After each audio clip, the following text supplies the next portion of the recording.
Okay, trap hom.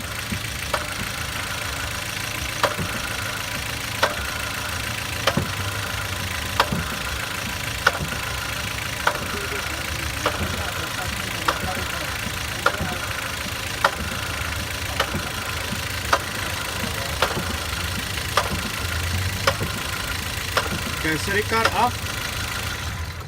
Trap hom nou.